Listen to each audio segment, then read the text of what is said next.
Write about your siblings. Amma, siblings ante brothers, sisters.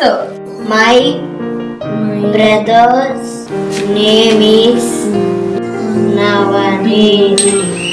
Next year రాద్దాం రా. నువ్వు cycle speed గా తొక్కుతావు కదా, అది రాస్తాను నేను.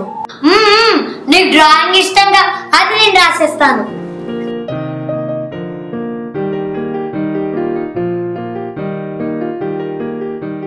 అయిపోయిందా?